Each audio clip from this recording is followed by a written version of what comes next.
In this world, everyone has the opportunity to become a god.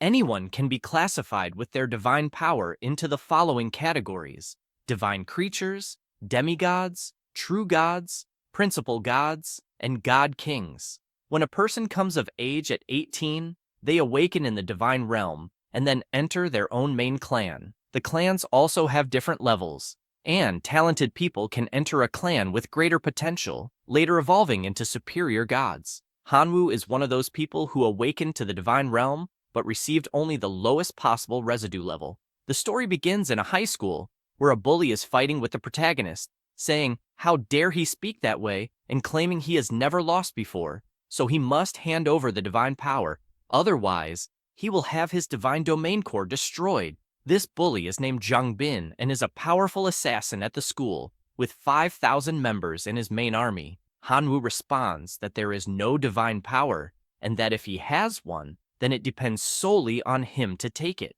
The protagonist says that Jung Bin is nothing more than a mere member of the Locust clan. This makes him reflect on why on earth he is challenging the school bully, and it all started days ago when he traveled to the divine realm, where everyone can become gods. He imagines that the owner of that body is a scoundrel, a pitiful creature who awakened to the divine realm at 18 years of age but received only the Locust clan. A bedridden person tells Hanwoo that his parents are lost in the chaos of the Imperial College and are probably still alive, so if an opportunity arises in the future, he should try to find them. He also remembers when a girl named Qin Shuang asked him if he was willing to become her slave and provide enough locusts to feed her Thunderbird every day. She would ensure he graduated from high school, so he should think very carefully about it. Meanwhile, the bullies order him to always provide 100 divine powers on Monday at school,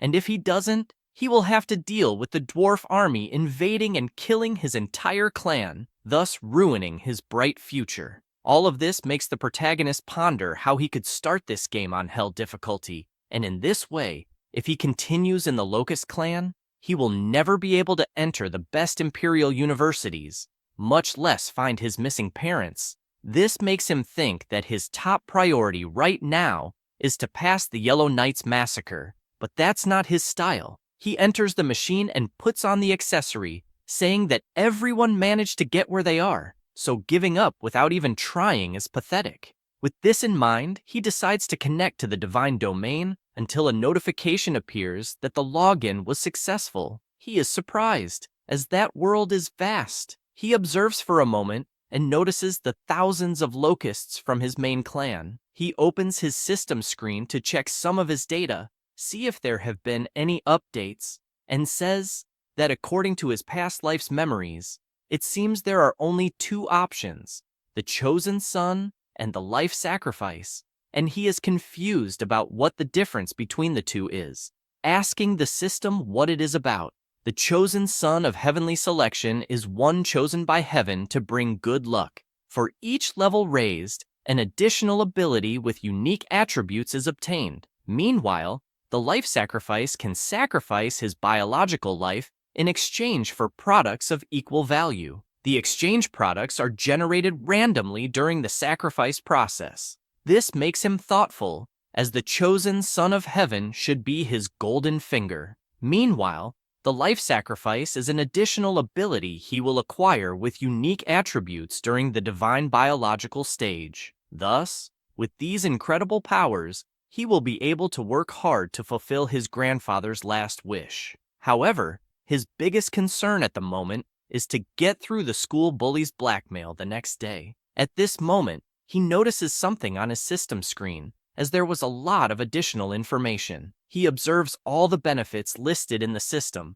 until he finally understands how it works. With this in mind, he decides to take a high risk, and if he wins, he wants the system to become his master. But if he loses, it will be a complete waste. The next day arrives, and already at school, Qin Shuang walks up to the protagonist's table, asking if he has thought about becoming her slave, making it clear that she will ensure no one will bully him until he graduates from high school. Hanwoo says his answer is no, leaving her indignant as she doesn't understand why he gave that answer. After all, without her protection, he will be massacred to death by some group of people. He smiles and says that maybe that is the situation. However, although he has no power or influence, he still has his own dignity, and despite understanding that she wants to protect him, he will not accept any of it. She turns around and says he will regret this situation. He takes a deep breath, but then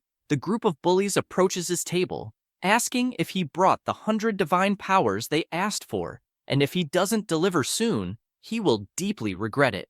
The protagonist tells them to stop bothering him, which makes Jungbin furious, as it seems he is crazy to talk like that, and if he doesn't hand over the divine powers now, he will have his domain core destroyed. He responds that he wants to see him try. The bully is surprised as Hanwoo is tougher that day, and it's hard to understand why. He also looks to the side and notices that Qin Shuang seems not to intervene. The other students start shouting for them to fight in the game. After all, they have never seen what a broken core looks like. One of them also says that the Locust clan is always dropping in level, so it will be easy to eliminate him and make him leave the school. They say that Jungbin's dwarf army can rank among the top 60 in the school, so it will be amazing to see that. The bully takes his card and tells the protagonist that he is looking for death, so later he can't blame him for not giving him a chance. Besides, he says that to deal with trash, he doesn't need to use more than 10 divine points. This is the intrusion card worth 10 divine power points.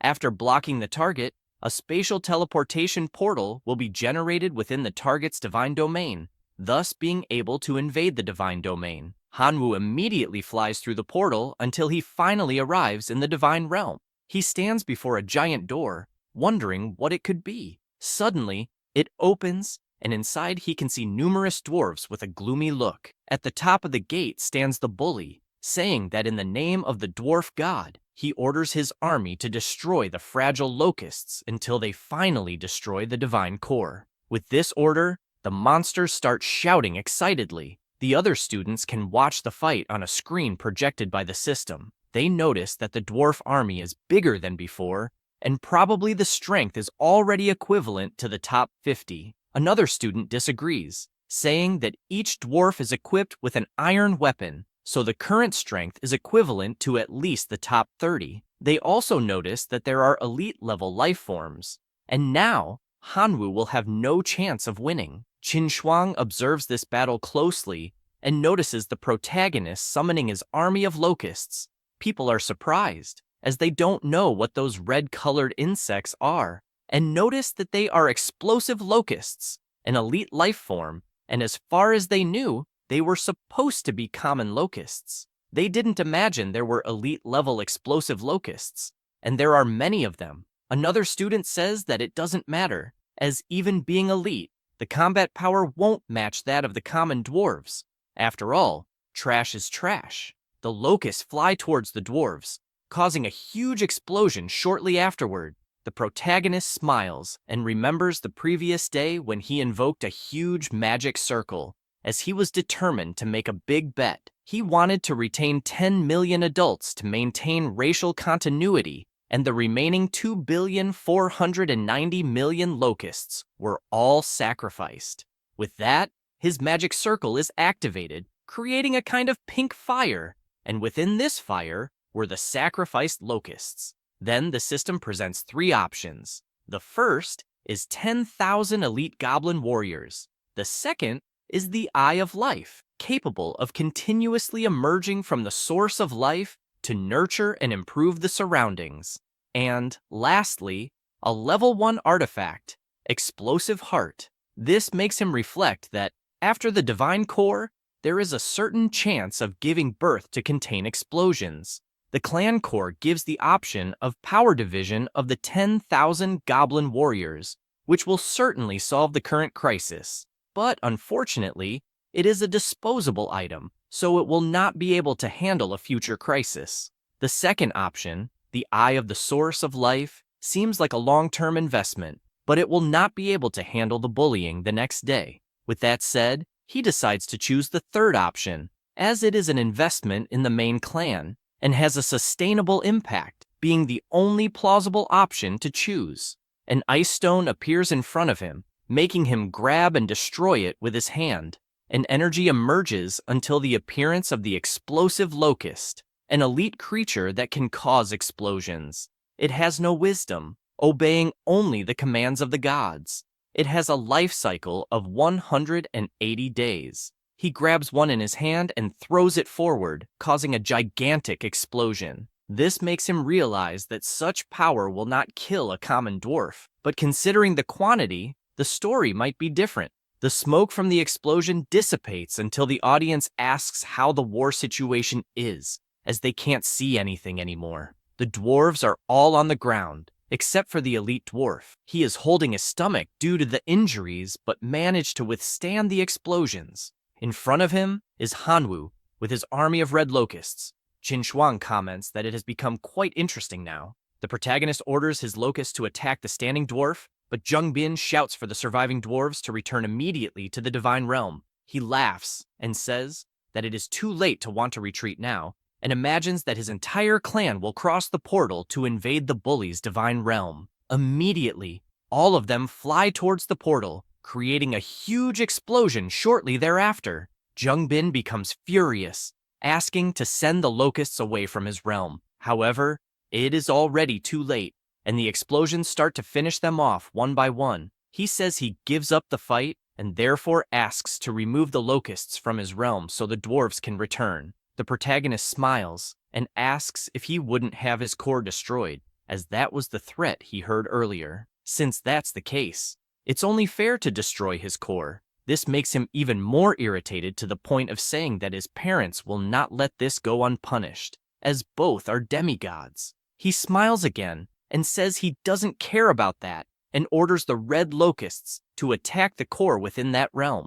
Jung Bin despairs to the point of crying and begs to stop, admitting defeat and even promising never to bully him again in the future, and if there are any other conditions, he will fulfill them. But all he asks is not to destroy his core. He says he doesn't care about any of that and just wants to destroy it for everything he has done so far. At that moment, he hears a voice in his head saying he has done enough and to stop in his name. The voice is from Professor Liu, asking to stop. After all, the fight already has a winner. Jung Bin begs the professor to help him stop that madman who wants to kill him. However, it is of no use, and the locusts continue to approach the core and start to crack it bit by bit. He becomes increasingly weaker as he asks to be saved. Liu calls the protagonist's attention, asking if he heard what he said about stopping. Hanwoo smiles and decides to ask why a teacher is there. He says he is a class teacher, so it is natural for him to feel everything that happens in that school.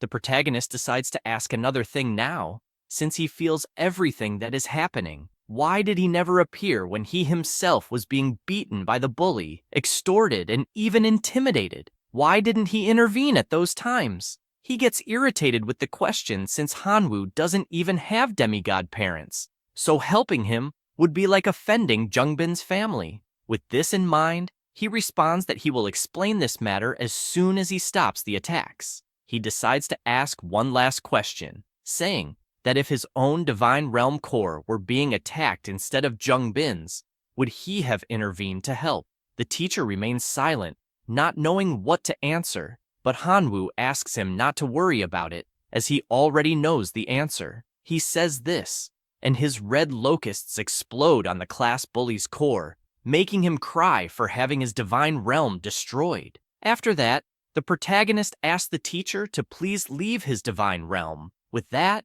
the screen showing the fight is turned off. Jung Bin lies on the ground, frustrated, saying that it's all over, and now he is nothing but a cripple. The teacher runs to the classroom, calling for Hanwoo. A student responds that he has already gone home, as he didn't appear after the fight. This makes him furious, imagining that he should be expelled for what he did. Meanwhile, inside the protagonist's divine realm, he requests a battle report, and the system reports that, at the moment, there are 18,090 self-destructive locusts and 4,050,643 common locusts. Seeing this, he thinks that he needs to cultivate more self-destructive locusts for the future. In his possession is the fragment of Jung Bin's divine realm, which he can now use to merge with his own. With this in mind, he activates the ability to merge, emanating enormous energy from the fragment.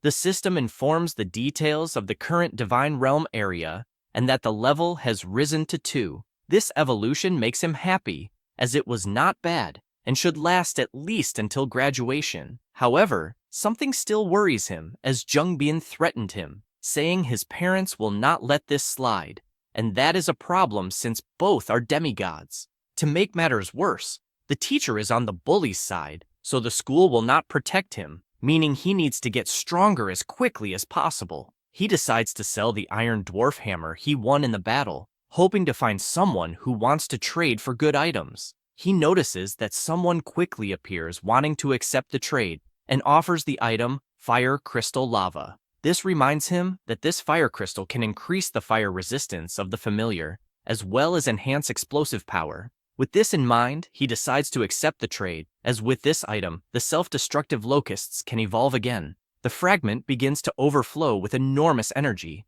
slightly changing the structure of the locusts. They remain elite creatures, but their talents are lava explosion. The reproduction capacity is 20 times higher, and they have a lifespan of 250 days. He grabs one in his hand and throws it forward to test. A stronger explosion than the previous ones occurs in front of him, making him excited, as that explosion level is equivalent to a grenade. Plus, it has a lava splash effect.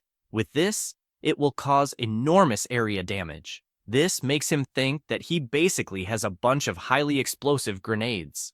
At school, inside the principal's office, Jungbin's father's shouts for explanations can be heard, as his son had his Divine Realm core broken, and now there is no possibility of remodeling it. Dean tries to explain what happened and says that the battle was caused by his son, and there are several records of rule violations, as well as bullying in the classroom. He becomes furious, as his son had the core destroyed, and the school does not want to take responsibility. After all, if this happened, it was the teacher's fault. Jungbin's mother joins the conversation, saying that the student who did this deserves to be punished, and not only that, but he should also be expelled immediately. Hanwoo continues training his locusts, asking to use growth acceleration to regenerate some explosive locusts. At this moment, Principal Dean calls the protagonist, making him worried as the worst is yet to come. He answers the call, and she says that it is Principal Shu and needs to tell him something. She explains that Jungbin's parents went to the school and are asking for him to be punished for what he did, and tells him about the conversation with them. The student's mother was furious, demanding that the protagonist be expelled immediately. Dean explained that after an investigation, they discovered that it was their own son who initiated the invasion of the Divine Realm, and that Hanwoo only won using his own strength, without any cheating. With that said, there are no grounds for his expulsion. She became furious to the point of asking if the school was really going to try to cover up for a bad student who goes around destroying his classmates' cores. The principal asked her not to distort the facts. After all, Hanwoo has always been an excellent student who follows the rules. Moreover, the school has plenty of evidence that their son bullied him multiple times. She, already enraged, said she just wanted to know if they were going to expel him or not. Dean apologized, stating that this would not be possible. Jungbin's father began to emanate a tremendous power, saying that he might accept that the school would not punish Hanwoo severely, but as revenge, he would vent his anger, and said that if they refused to agree with what he was about to say, then he would no longer consider the school's reputation. The principal, explaining all this to the protagonist, concluded by saying that Jungbin's father also threatened to send a legion of 1,000 men to invade his divine realm, regardless of the outcome, and informing him of this was the most the school could do to protect him. After all, a legion of 1,000 men from a demigod is enough to be more than an army of 50,000 ordinary students. With that said, she asked if he would be able to handle the situation. He thanked the principal for her help and said he would go to the school the next day to face this challenge. With that, he ended the video call and imagined that he needed to hurry to become stronger So it was time to launch the second sacrifice. Again, he activated his power, initiating the sacrifice of a few billion more locusts until an enormous volcano erupted due to the presence of such power. The system again presented three options. The first was a level 1 sacred artifact. The second option was a level 1 skill crystal, the fireball. And lastly, the familiar Jianfeng. Reading the options, he thought that having a treasure in exchange for 4,800,000,000 locusts was not bad. He decided to choose the third option. A familiar appeared in front of him. Its name was Jianfeng, and it was a swordsman. In addition to possessing numerous skills, it had 500,000 faith power and a lifespan of 800 years, currently being 150 years old. The familiar called its master by the name of God and said it needed a sword. The protagonist replied that this would not be a problem, accessing his system to the equipment option for deities. Meanwhile, he pondered that in recent days he had cultivated many locusts until his faith power reached 100 million. Therefore, he currently had 54 divine power points. The equipment was divided into 4 levels: common equipment, faith equipment, divine power equipment, and finally, deity equipment, each requiring a greater prerequisite to use. With this in mind, he decided to buy the Great Storm Sword, handing it to his familiar. He made the first test, delivering a blow to the ground that made several cuts in the air, but told his god that he still needed 3 more identical weapons to fully unleash his potential. This left Hanwoo stunned, as he needed 3 more of those swords, and just one cost 150 divine power points, which were not easy to obtain. Knowing this, and what is to come, with a battle likely involving 1,000 men of a demigod, the MC cannot afford to be careless, checking what else he can find in his system. At this moment, in the divine kingdom of Qinshuang, she is focused, channeling energy, while several electric birds gather around her, always keeping her eyes closed. All she can imagine is when she was younger and was drowning. Hanwoo ran without thinking twice and pulled her out of the water, giving her mouth-to-mouth resuscitation to save her. She opens her eyes at this moment, and remembering all of this makes her extremely embarrassed, saying that the MC is annoying and deserves to be squeezed to death, adding that she has a grandfather who is a true god and 23 demigod relatives, so she didn't need protection. At this moment, her system rings. It's a call from Hanwoo. She answers, already asking if he has changed his mind about being an obedient slave. He responds that he hasn't since, at the moment he just wants to borrow her divine power. She asks what he has that's special to offer in return. After all, the familiars he showed in the fight are trash, and he shouldn't think he's someone just because he defeated Jungbin, making it clear that she found the explosive grasshoppers to be worthless trash. After all these insults, the MC simply apologizes for the inconvenience and ends the call.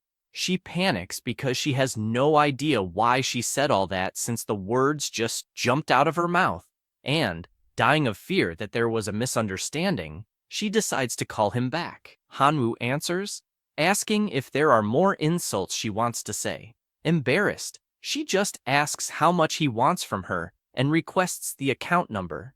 After getting this help from her friend, he provides more swords for his familiar, saying that he risked everything buying these countless swords, so he hopes, from the bottom of his heart, that it's worth it. The next day, in the classroom, voices of students could be heard saying that the MC is crazy to show up there and apparently isn't afraid of the 1,000-man army of the demigod. Another one wants to see if he'll stay so calm after his core is violated. Hanwoo observes everyone talking about this, and, apparently, they all already know what's going to happen and are clearly hoping it all goes wrong. At this moment, Qin Shuang enters the room, saying that now it makes sense why he called the day before, since it's to compete against a demigod. But she advises him to give up on this effort because even a legion of 1,000 men from a demigod is enough to ensure he can't do anything. He smiles and says that, in any case, he has no other choice. She responds that he does have a choice. He just needs to become her slave. After all, Her family has a true god and 23 demigods, so she could easily talk to Jungbin's parents to stop this.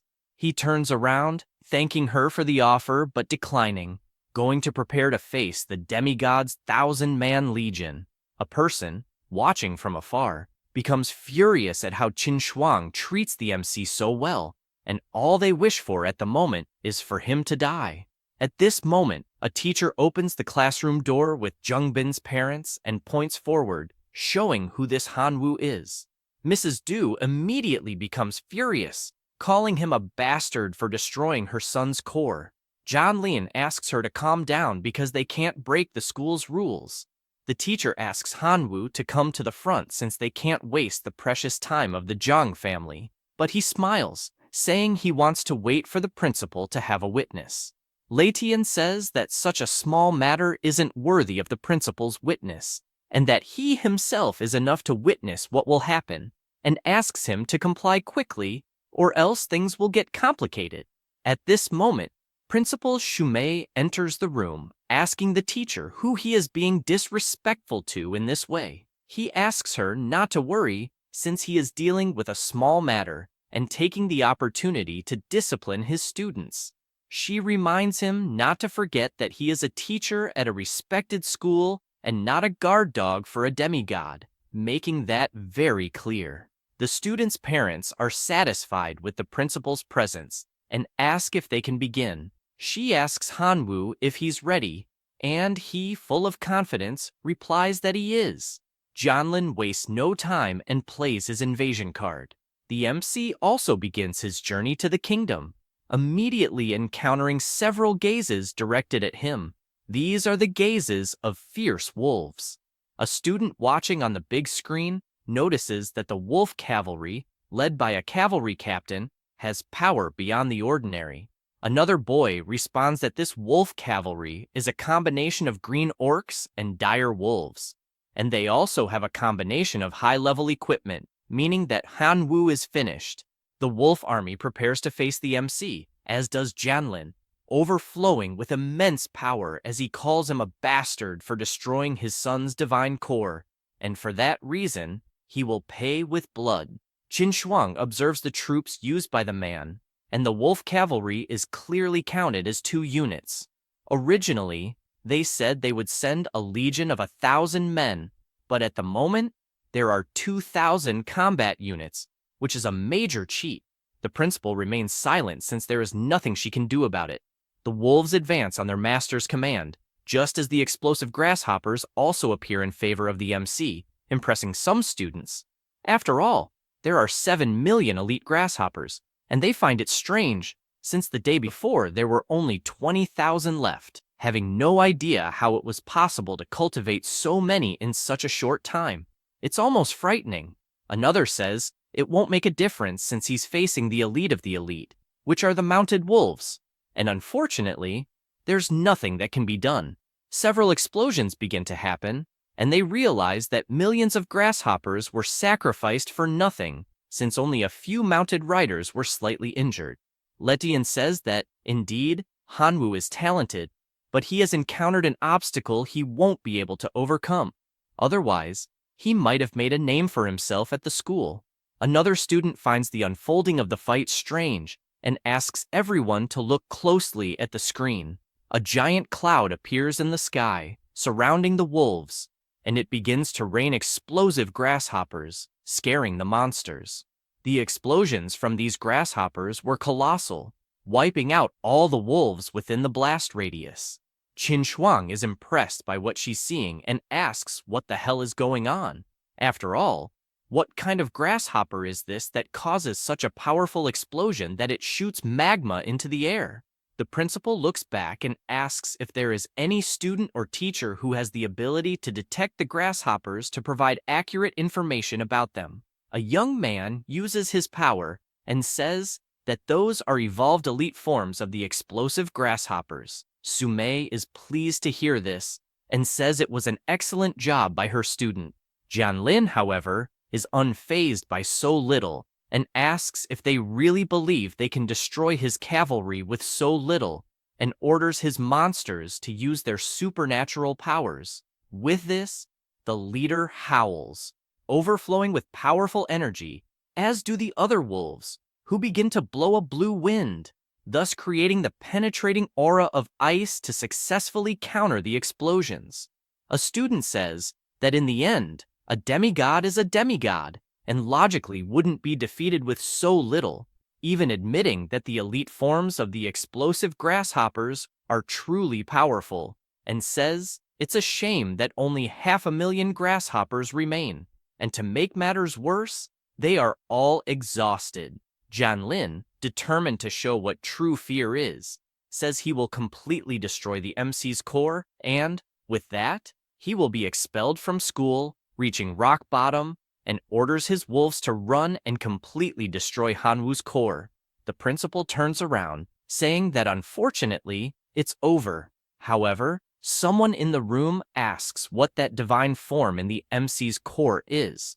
This catches Qin Shuang's attention, and she looks to see what it is. She only sees the wolves staring at a shadow, and upon looking closer, she notices that it is a familiar. One of the students asks if those aren't the storm swords that cost 50 divine powers, so 4 would cost 200, and the math doesn't add up since Hanwoo is an orphan and shouldn't be rich enough to buy these weapons. The principal explains that this is Jian Feng, who belongs to a clan with extraordinary life forms. A student says that it probably doesn't make a difference anymore. After all, they are facing the army of a demigod, and the cavalry captain will likely deal with that warrior while the rest of the wolves destroy the core. She reflects more on what she's seeing, and, judging by the appearance of that familiar, it's not an extraordinary life form, but rather a genuine heroic life form. Jianlin is also surprised by what he's seeing. After all, in his entire life fighting for decades, he only managed to produce one heroic form. So how could a high school student have achieved such a feat?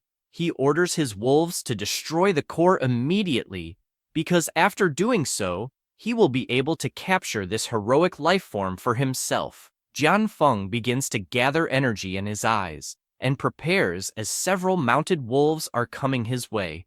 However, they are all repelled with his level 3 ability, Storm Cuts, and he also launches others into the air, using his level 1 ability, Whirlwind. A monster uses its freezing breath, and with that, it manages to freeze the familiar's feet. The wolves take the opportunity to attack, but he simply raises his 4 swords and activates his Iron Cut ability, creating an energy circle in the air that becomes increasingly powerful until it activates, causing a massive hole in the area and destroying everything around. The students are surprised because they didn't imagine a familiar could have so much power. Meanwhile, Jian Feng simply stands before the defeated wolves. Jianlin starts to get worried about the situation and asks the wolf cavalry captain to defeat the enemy. The monster positions itself and, overflowing with enormous power, prepares for battle. Suddenly, a voice asks if the demigod really intends to break the promise. He turns around and notices that the director is present and immediately responds that no, he would never dare do that, and asks the cavalry captain to retreat, along with the entire army. The director looks at the MC, and immediately, Jian Feng steps in front, leaving him surprised to see this scene. After all this confusion, still at school, the principal says that Hanwoo did a good job, but he can't relax just because he has a heroic life form, as despite being powerful, they are not invincible. He hears this, and says that he has a request to make. She asks what it would be. He says that he would like to change classes, leaving the teacher surprised by this, apologizing to him for not paying much attention, but promising to teach well from now on, and also receiving a significant amount of resources for daily practice, so he asks for a chance to correct these mistakes. He says, this thinking that clearly this student will become strong and enter a university, so he himself will receive incredible rewards for having helped. However, it's no use since the MC responds that he doesn't want that. His only desire is to change classes. The principal explains that he can't just change classes as he wishes since the school has its own regulations, and says that if he insists so much on it, he must pass the test assigned by the school, and if he succeeds, She herself will help him with the change. He accepts the test and says he will do as she instructs. Qin Shuang immediately shouts that she would also like to apply for this test.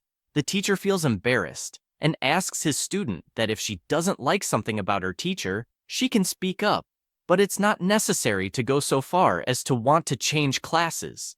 She replies that she has no dissatisfaction, she just doesn't want to stay there anymore. Xiaolong also stands up, telling the principal that he would like to take this test.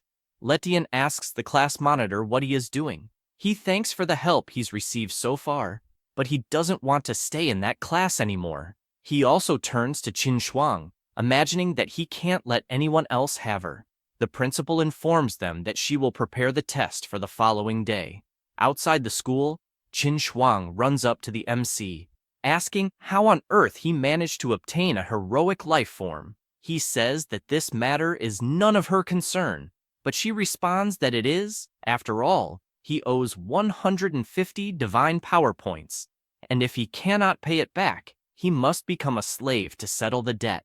So the least she is entitled to know is how he acquired a heroic life form. He makes it clear that if she wants to collect the debt, he will pay 5 divine power points as interest. But if she wants to know about the heroic life form, unfortunately, she will remain in the dark. He says this and teleports away, leaving her furious.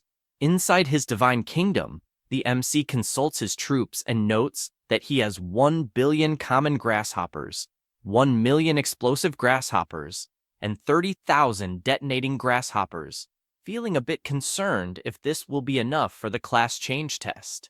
At that moment, Jian Feng appears, informing him that the wolf cavalry is hiding inside the mines, and asks if he should destroy them immediately. This makes him think that indeed, many wolves escaped, and that this army inside his divine kingdom could be a problem, but killing them directly would be a great waste.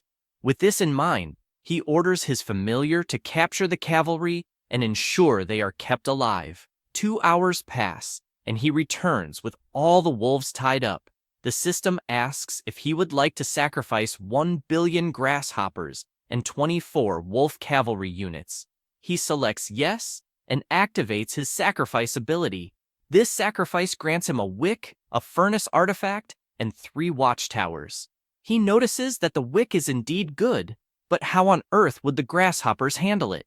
The same goes for the furnace and watchtowers, and he thinks that, unfortunately, none of these items are interesting to him. At this moment, he remembers that he captured a few hundred dwarves in his battle against Zheng Bin, and wonders what happened to them, activating his god's eyes.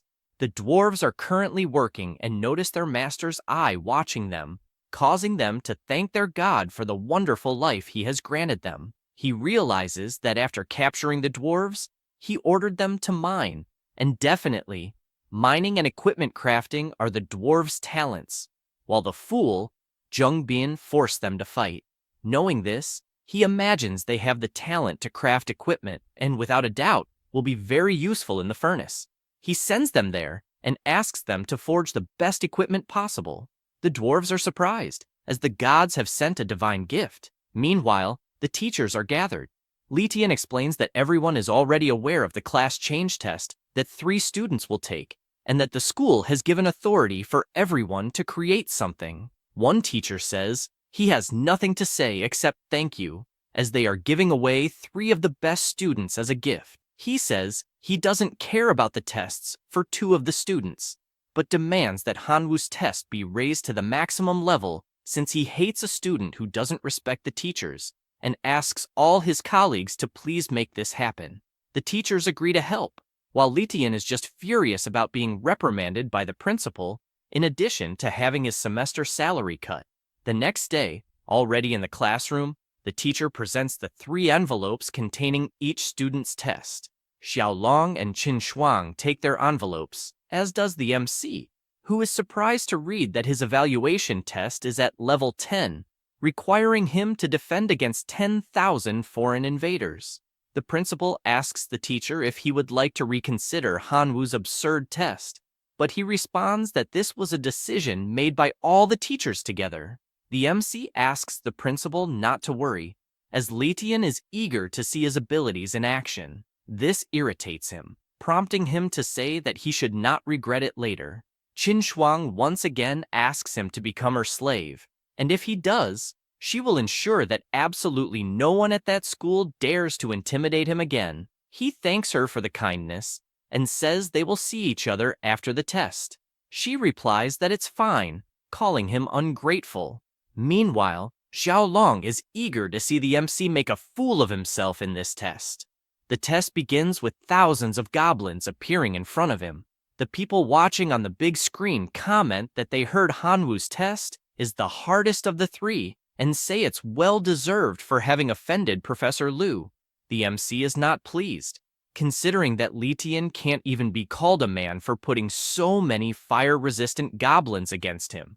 The professor, on the other hand, claims this is for his student to learn a lesson, as 10,000 red goblins should be more than enough to destroy the divine kingdom, and he makes it clear to other students that there is no hatred between teachers and students, and that after this small test, Hanwu will certainly understand the good intentions behind the teachers. Meanwhile, the principal is rooting for him. The MC begins his attack, sending his legion of grasshoppers into battle, but the goblins simply summon their fireballs and launch them, exploding all the grasshoppers.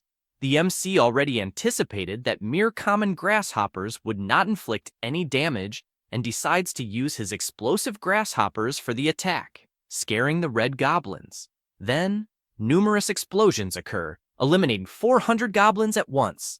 Qinshuang and Xiaolong return from their tests, and she runs to the principal, asking how the MC is doing. Shumei says the situation is not very good, as grasshoppers are inferior creatures, and even if well cultivated, they still wouldn't reach the top. Hanwu, seemingly calm, continues to send more and more explosive grasshoppers, eliminating another 3,000 red goblins at once, while the rest desperately try to reach the crystal to destroy it. A student comments that, unfortunately, it's over this time. After all, he may have a heroic life form, but there's nothing he can do against 6,500 red goblins. Qin Shuang also laments, as an insane army like that will destroy her classmates' core. The principal immediately contacts the MC, asking that if he can't hold out, he should just admit defeat, as there's no shame in it, and with time, he can rise again. He makes it clear that he's already decided to change classes and will attempt it until his last breath, adding that he hasn't lost yet. He says this while his familiar delivers numerous blows to the approaching goblins, finishing them off one by one. The goblins become enraged, using their roars and launching their fireballs, causing countless explosions on the ground where Jian Feng was, making them believe it's unfortunately over, as the familiar must have suffered serious damage in these attacks. The professor is the most excited, saying that Hanwu must learn the lesson this time, until a student asks them to look closely. An army of dwarves emerges in the middle of the battle. They position themselves asking to protect their god, leaving the red goblins frightened, as an army of dwarves is attacking everyone. The students watching are surprised, asking if this isn't the same faction Zheng Bin had, and, with all this talent, Hanwu must be at the very least in the top 10 of the year. With the dwarves' victory over the red goblins, the MC celebrates, having won even while at a disadvantage. The principal and Qin Shuang are also pleased with the result, unlike the professor, who is irritated by this victory. With the return of the three students, all the teachers want to recruit them for their respective classes, making it clear that they will provide the maximum resources possible for each one. Xiaolong can only imagine going wherever Qin Shuang goes, regardless of which class it will be. The MC is bothered by something, asking the principal why his test was so difficult. She explains that the level of each student's test was chosen collectively by all the teachers of that grade. He says he understands and kindly asks to check each vote. She agrees and hands over the summary of opinions about the class transfer test evaluation. All the teachers are dissatisfied with Letian, as it was a disaster supporting him against the student. Hanwu goes to two teachers who clearly voted fairly and asks what resources they would provide if he joined one of them. The first teacher says that this test made it clear the MC's ability to cultivate dwarves, and if he joins his class, he will provide an army of 10,000 dwarves. With this, he will easily make it into the top 10 and have a bright future. The other teacher says that central family cultivation is the most important and has several resources on hand that will be useful in cultivating insects. So, if he joins his class, he will fully assist in the life transition of grasshopper species. With that decided, Hanwoo tells Professor Tianwen that he would like to join his class. The girl, knowing the MC will go there, says she also wants to join that professor's class. The same goes for Xiaolong, as he will go wherever the girl goes. The professor is delighted that so many students decided to join his class, and that's how you win the Outstanding Teacher Award. Besides that, it is great that so many good students are joining his class. He presents a gift to the MC as thanks for deciding to join his class. He notices it is a hive construction letter that occupies a square kilometer of land and can hatch 1 million insectoids annually. This makes him happy, as it was literally tailor-made for him, and he begins to think about his future strategies, as after setting up the hive in his divine realm, he will be able to bless it with 2 level 1 relics. The hive will perfectly amplify the power of both relics and, consequently, the eggs within it. Thus, he will be able to obtain 1 million grasshoppers every year. With this in mind, he thanks the professor for the generosity, and the professor says there is no need to thank him. Just deliver the best results, and that will be a reward in itself. The principal calls everyone's attention, saying that the test of the day is a simple test, so there's no need to take it so seriously, but that in 7 days, the exam will cover the entire school, as it will determine the allocation of resources among classes in the future. After that, within the MC's divine realm, he checks his situation and currently has 2 million grasshoppers, 5,000 self-destructing grasshoppers, 300 explosive grasshoppers, 52 dwarves, and Jianfeng, which is a heroic life form. He worries when analyzing his situation, as with this level of strength, participating in the exam that will cover 7 days will probably result in the worst score among all students, and he definitely needs to find a way to increase the number of grasshoppers as well as strengthen the ones he already has. He also notes that the name of the dwarves is different, now being Redforge dwarves, and flies off as he wants to see with his own eyes what this means. Upon arriving where they are gathered, he notices that the dwarves are indeed different, now being an elite creature with various talents and extremely higher power. This makes him think how great it would be if they were from his main family, as he can only use growth acceleration more frequently with his main family. After that, 4 days pass, and with 7.3 billion grasshoppers currently, he hopes to get something good this time. Activating his life sacrifice ability on all the grasshoppers, he wonders what he will gain this time. The system gives the first option, saying, Sacred Item Level 2, Law of Gluttony. Once charged in the Divine Realm Core, the main race gains the ability to eat voraciously. If the total energy of the consumed food exceeds its own energy by 1,000 times, it can complete its own evolution. The second option says, Hero Model. Giving this to an extraordinary life form can help it be promoted to a heroic life form. And finally, the third option will give a bit of divinity. The MC is pleased as these are definitely all good options, making it hard to choose any, and he thinks about the 3 options. The first option could transform various grasshoppers into elite life forms, but he may not be able to afford it.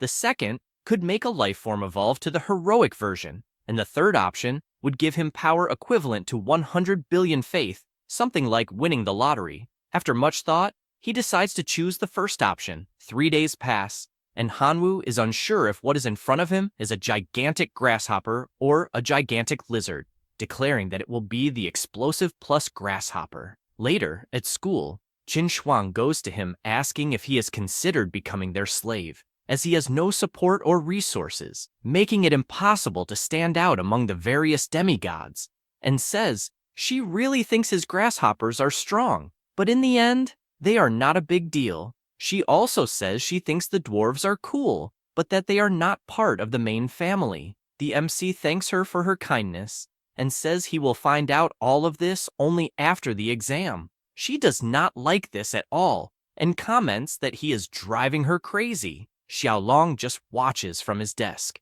wishing that the MC would disappear completely from Qin Shuang's sight.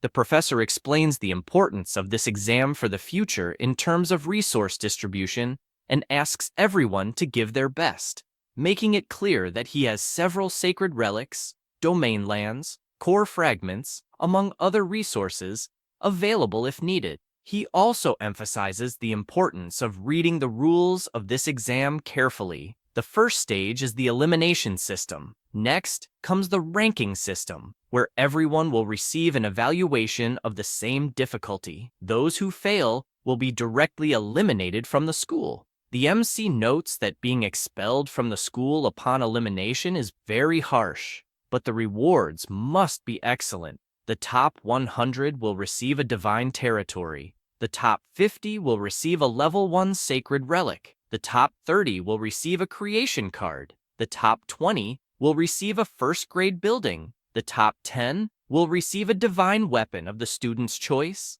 The top 5 will receive a transcendent seed that can accelerate an elite life form. The top 3 will have their divine core evolved, and the first place will win a point of divinity. Reading all this excites him, as he will fight until the end for these rewards. With all these explanations, the professor says the general exam is starting, warning that the first round of the general exam elimination test will begin soon, so everyone should prepare. The MC begins to head toward his divine realm until he teleports completely, asking all his family members to prepare for battle. He notices his enemies approaching and realizes they are flesh and blood puppets, definitely an ordinary life form, with elite level combat power, as well as extremely thick and resistant skin, but fortunately, they are slow.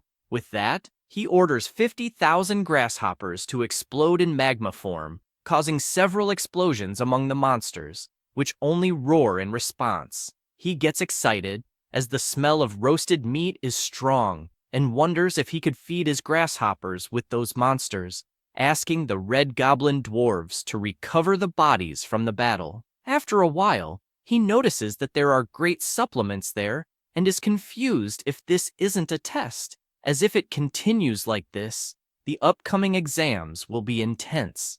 The teachers watch on the big screen, lamenting that another student they were optimistic about has been eliminated. Tianwen says that 20 of the eliminated students were from his class, reducing it to a third. Another professor says that his situation is worse, as half of his students were eliminated, and questions if the level isn't too high. The principal explains that she had the 3 vice principals compete for positions with the Demon Abyss civilization at the forefront, so there must be a reason for choosing the flesh demon puppet as an invader, and since they are demigods, it isn't interesting to speculate. Tianwen is excited, as his student turned everyone's nightmare into food for himself, and asks if there are still any relatives who can resist the toxins in the meat and blood of those demons. Another professor is curious about this, as if the grasshoppers can ignore the toxins of the demonic puppets. It is a great discovery worthy of research. Li Tian responds that it is just luck, as in terms of strength, those grasshoppers are trash. Tianwen makes it clear that luck is also part of strength, and definitely those grasshoppers have been well cultivated, so they are not weak, stating that, despite being an extraordinary life form, it still crossed the threshold of extraordinary life forms. Li Tian asks if these extraordinary life forms are not, in the end, just grasshoppers. After all, their combat power is generally equal to that of goblins, which are common life forms, and even worse than them in other aspects. The professor makes it clear that his colleague is being one-sided, as he is comparing the deficiencies of the grasshoppers with the advantages of another race. For example, grasshoppers can expand their population 100 or 1,000 times a year, Asking if goblins can do the same, he says he will not discuss useless things and only wants to see the results, proposing a bet that, in the end, Liumo's score will be higher than Hanwu's. Tianwen responds that the MC will definitely have the best scores. Letian says that all the teachers are there as witnesses, and the result will cost the loser 5 points of divinity. He says this thinking the bet is already won. After all, Liumo is his nephew, and definitely, Tianwen will not provide the same resources. On the big screen, it is possible to see that after the eliminations, 430 candidates were approved, and the number of students selected for the exam is 300. Lichen says that there are only useless bastards, as there are still 130 people left who passed. Another professor asks him not to blame the students, as it is not uncommon to fail due to the level of difficulty. The ranking test will begin, with various skeleton warriors appearing. The teachers ask if that's really all there is, as it seems more like a giveaway. The MC gets excited, as he has 1 billion hungry baby grasshoppers, and suddenly, so many skeleton soldiers appear, it must be a joke. He orders his grasshoppers to completely devour that army. The skeletons, despite having glowing eyes, had nothing they could do. 2 hours pass and he feels relieved, as it was a great appetizer. However, the second wave of skeleton soldiers begins, but are immediately exploded by the self-destructing grasshoppers. He observes that if the lava continues to rise higher and higher, these skeleton soldiers will not be able to swim through it,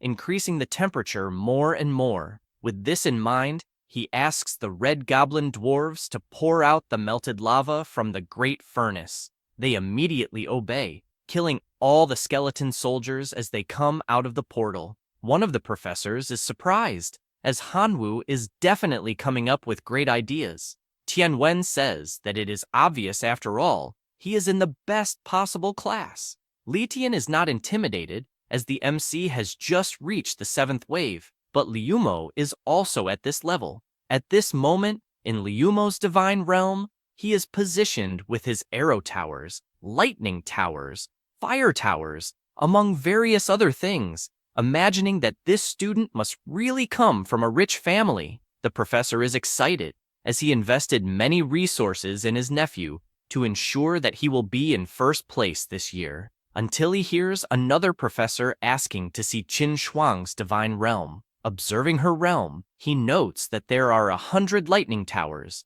as well as 300,000 elite thunder natural life forms, and 100 giant ancestral trees. This impresses everyone, as her family is truly powerful. Even many demigods do not have as many trump cards as she does, and there are even rumors that the girl is among the top 3 in the series. Li Tian is furious, as he knows all this is because of Hanwu, and says that the boy will pay dearly for this. After all this, the 10th wave ends, leaving only 18 candidates, and he announces that the 11th wave will begin soon, making it clear that the level of difficulty will increase drastically. A shadow emerges from a red portal, leaving everyone in disbelief that this is a heroic life form. The monster in question is the bone collector of the skeleton race, and it is indeed a heroic life form. It continues walking, and as it passes by, all the bones on the ground begin to tremble, while a pink aura surrounds it. It raises its staff and creates a completely gigantic skeleton being. The bone collector raises its hand, asking its new creation to attack with all its might. The enormous skeleton attacks, saying it only wants to kill, and stomps on the ground, causing a huge explosion, leaving the professors surprised, as only 3 minutes have passed, but 8 students have already given up due to the excessive difficulty. Letian is annoyed, asking why the giant skeleton is so small in Hanwu's divine realm, and starts accusing him of cheating. Indeed, the skeleton generated in this realm was quite insignificant, even trembling with fear. Tianwen explains that the reason is simple. The bone fragments in the MC's divine realm were burned to ashes by the lava, so the bone collector did not have enough resources to create such a large being, leaving only the bone collector, who is disintegrated by the iron-cutting style of the familiar Jianfeng.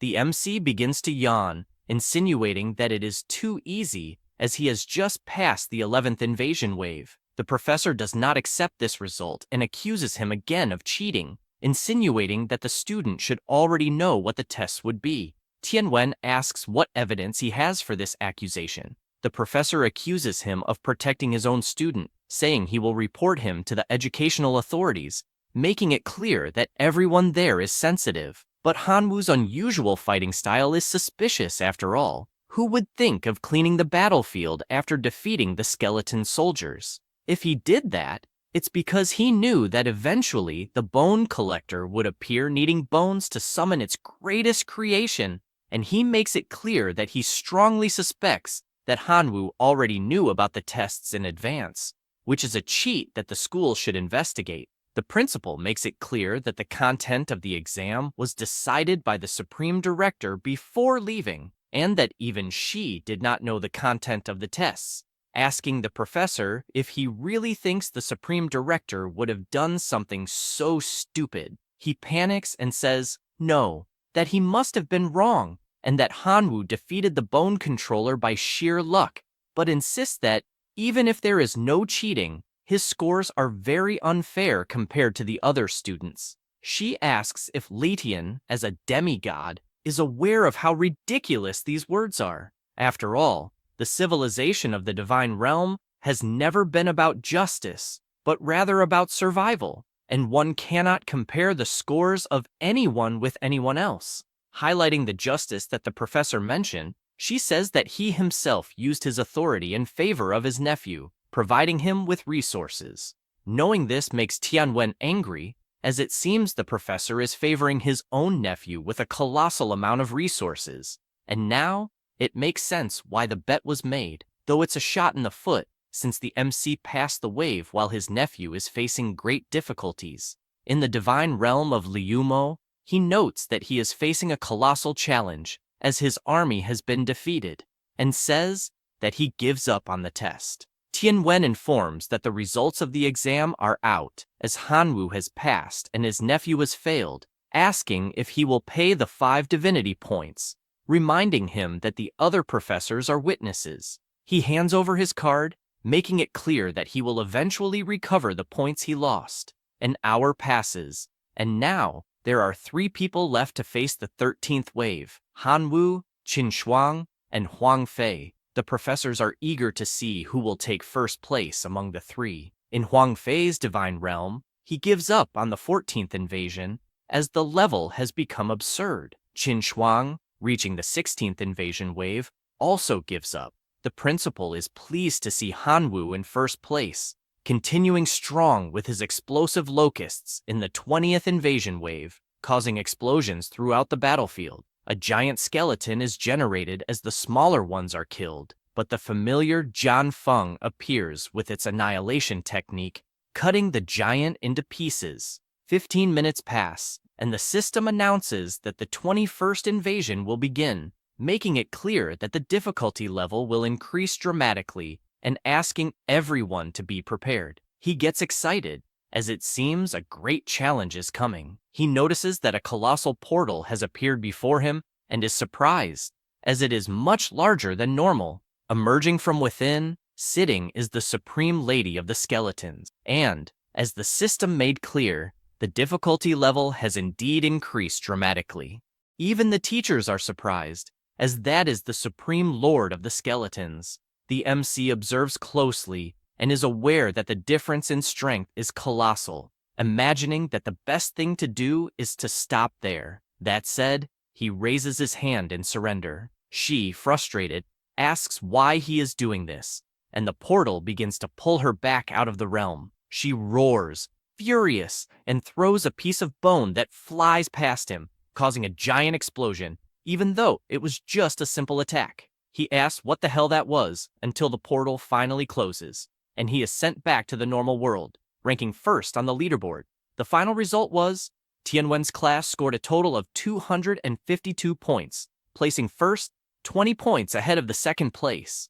Meanwhile, Letian's class scored 192 points, placing 8th. The teacher is furious with this defeat, as in his mind, His class had more than the obligation to be in first place. The other students who failed are worried, as they don't want to be kicked out of school. Hanwoo only cares about celebrating since he came in first place. An hour passes, and the rewards start to be distributed. The MC received an iron ore resource card, a divine territory worth 100 divine powers, a card that can be exchanged for a level 1 sacred item, a level 1 temple, a divine weapon worth 100,000, a card of extraordinary seeds, one more level in the divine realm, one extra point of divinity, and lastly, a familiar reproduction card. The students are surprised to see these rewards on the big screen. The MC is thoughtful since he needs to carefully consider what types of rewards would be best to trade with the cards. Tianwen tells him not to worry, because he will guide him on which are the most suitable. This makes him happy, as his teacher is really reliable. In the MC's divine realm, he uses his territory card, expanding it to 20 square kilometers. Additionally, he uses the relic, and all the items he won were applied. He carefully examines the weapon and is aware that the trade card only allows for one exchange, and giving just one to his pet is useless. Imagining that it might be interesting to give a hammer or something like that to the dwarves, he finds a war hammer, valued at nearly 1 million divine power, and it was forged from the core of the infernal hydra of the Supreme Lord. The minimum requirement is to have a heroic fire life form. He knows that unfortunately, he won't be able to use it immediately, so he will have to wait for one of the red dwarves to become a heroic fire life form. An hour later, still at school, the teacher comments on the overall exam and firmly believes that those who remain at the school are the elite. He also mentions that he would like the top 3 students in the class to come on stage to receive their prizes. The 3 go to the front, while the teacher explains that Hanwoo performed excellently in the overall exam, securing first place, and the reward will be the choice of any superior resource. Hearing this makes the MC thoughtful, wondering what is in the treasure chest of resources. The system lists the options, which are Giant's Fist, Fountain of Life, Iron Mine Core, Level 2 Skill Frozen Missile, Level 2 Buildings, Goblin Nest, and finally, an extraordinary life form, Linger. Without thinking twice, he chooses the Fountain of Life. Basically, it is a water fountain with vital energy, which can be used in large quantities to nourish life and improve the environment. The teacher acknowledges how incredible Hanwoo is for this choice, as he is not stubbornly seeking power, but rather recognizing his own strengths and looking to develop them. After that, a person approaches, congratulating the MC since he suddenly became rich, and asking his colleague to sell the divinity he won in the overall exam, offering to exchange it for 105 million divine power. He just wonders how this guy comes in wanting to give orders, even though he seems rich for offering 5 million extra, asking why he wants it. The boy responds that there is no specific reason. He just wants to know if the MC agrees to make the trade for 105 million divine power, as that's enough power to focus on the locusts or wherever he wants. The MC refuses the request. The student insists, saying that his grandfather is preparing to be promoted to a true god and needs divinity. So, if the MC sells that divinity, the student himself will owe a favor, in addition to the agreed divine power. This makes him think, as 105 million divine power is really a lot, and with all that, he would be able to greatly increase his locust army. He replies that it is indeed an interesting offer until his phone rings, and when he checks it, he's shocked, as Qin Shuang is sending a message asking him to sell the divinity to her for an incredible 150 million. He can't believe such an absurd amount and thinks that this girl definitely has money to spare. She asks if he really thinks 1 point of divinity is only worth 100 million. She also asks if he has no common sense. Although it's true that a bit of divinity can be condensed with 100 million divine energy, that only happens if the god produces and sells it.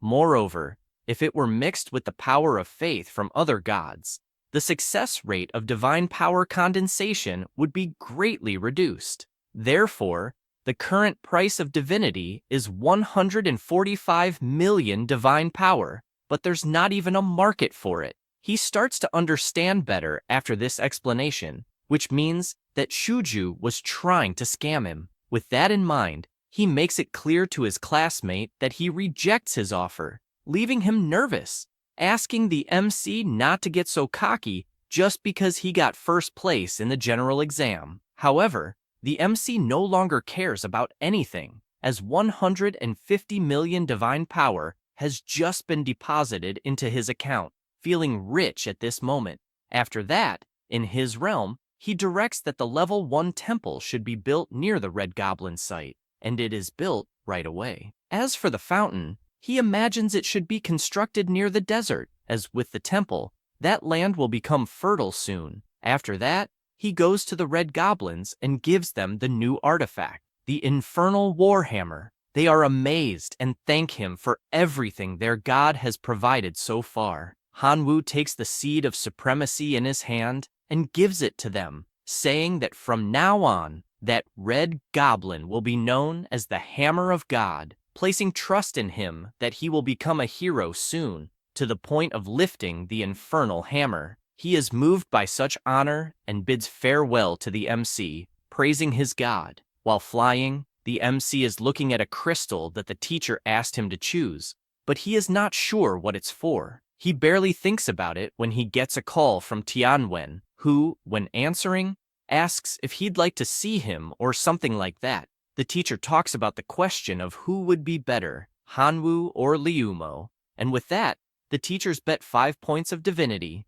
with Tianwen himself winning that bet. He says he would like to give a divinity card equivalent to 150 million divine powers. Then, he explains the other war reward he won, which is the egg laid by the celestial demon insect king, and refined using a special method, which, even dead, will produce 10 liters of magic fetus every day. He emphasizes that, at the time, he said he would support him with every possible resource regarding the core familiars, imagining that for now, it is the only way to help the locusts make a leap in life. This makes the MC reflect that he doesn't have the support of the other teachers, as they consider the locusts useless. But he is aware that if the locusts mastered the path of life leap, assimilating with the celestial demon insects, they would have great potential overall. The teacher asks him to choose any of those rewards, as it's part of the bet he won. Without thinking twice, he replies that he wants the magic fetus egg. Tianwen points out that the combination of the celestial demon insect with the poison attribute is high, and it can carry the poisonous mist account of the level 1 sacred item, and with that, the result will be absolutely satisfying. He thanks him for all the information, saying that he will meet the expectations. Additionally, he asks if there is any way to provide a large amount of meat, regardless of quality, since the meat at the shopping centers is quite expensive. He suggests not feeding the locusts with meat and also not buying from shopping centers, as the cost is high and the benefit is low. He mentions that recently, the director has been invading the demon abyss, and there should be plenty of blood and flesh puppet corpses there, suggesting he inquire about it. The MC thanks him for the recommendation and ends the call. As he continues walking, he imagines that the effect of level 2 gluttony is quite powerful, as his locusts in the divine realm ate very quickly. Now, the realm's standard production cannot satisfy their appetite, so the best policy will be to find a food source as quickly as possible. He thinks about it and places the magic fetus egg under the ancient tree to make it produce essence faster. After that, 2 days pass, and he notices that some locusts apparently have already eaten the magic fetus eggs, becoming anxious to see what kind of creature will emerge from the cocoon. He also wonders how much longer it will take since 2 days have passed and still nothing. No sooner does he say this than he sees the cocoon cracking, feeling happy that the time has come. A new familiar emerges in front of him. It is the celestial demon insect. It's an ordinary creature. Its talent is cruelty, and its level of faith is fanatical. Hanwoo is pleased, as even though it is still in the common phase, it is 100 times stronger than the locusts. He also noticed that there is no information on the creation, probably because every demon insect must be assimilated by the magic element. By using a few magic drops, he notices that his familiar grows twice as large. Additionally, the law of gluttony also works on this familiar, and it doesn't take long for it to be promoted to an elite life form. With that said, he uses his sacred poisonous mist item, completely changing the form of his new pet. Now, it has become an elite life form, the poisonous mist insect. In another location, the Supreme Director wonders how this could have happened. He is in a place with thousands of skeletons everywhere, wondering what to do with so many broken bones. And even though the corpses are sealed in the card, if the divine power in the card runs out, the corpses will explode again. Suddenly, he receives a call from Tianwen. The professor says he's calling hastily just to ask if he'd like to provide the body of the demon puppet of flesh and blood, as he has a student who would like to buy it.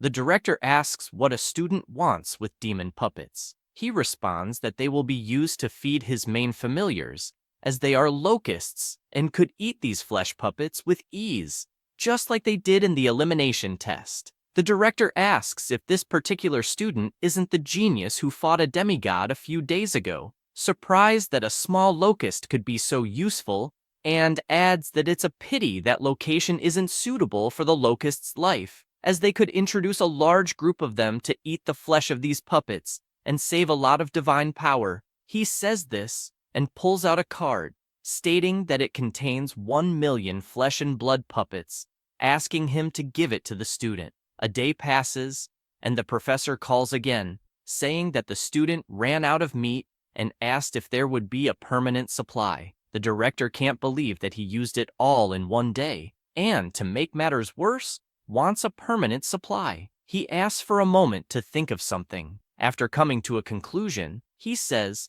that there are indeed enough corpses, but it's not something he can provide for free. He makes the proposal to sell 100 demon puppets for 10,000 divine powers. 5 minutes later, the professor returns the call with the MC's response, saying that he agreed to the terms and wants to start by paying 1 million in exchange for the meat.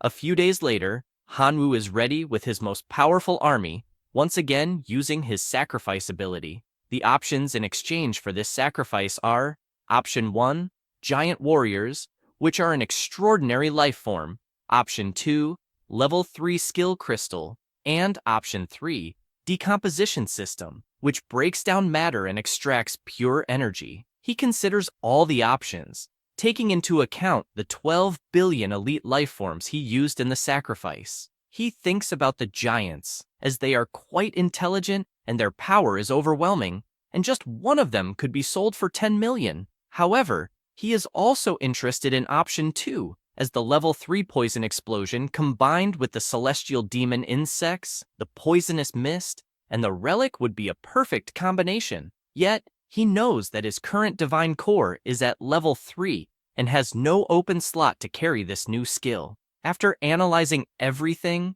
he decides to choose Option 3, as it's said that energy crystals are the food of magical familiars, and they are quite expensive. Upon choosing this option, a huge machine appears in front of him. He decides to start by experimenting with a bit of iron ore. 5 hours later, the result is 3 iron crystals. He takes one in his hand to analyze, and knows that an iron crystal can be used as food for some special races, in addition to being useful for forging weapons. And each one is worth 5 points of divine power. He will definitely be able to make a great fortune in the long run. Suddenly, a voice echoes in his head, saying they were attacked by the undead during mining, injuring 3 companions.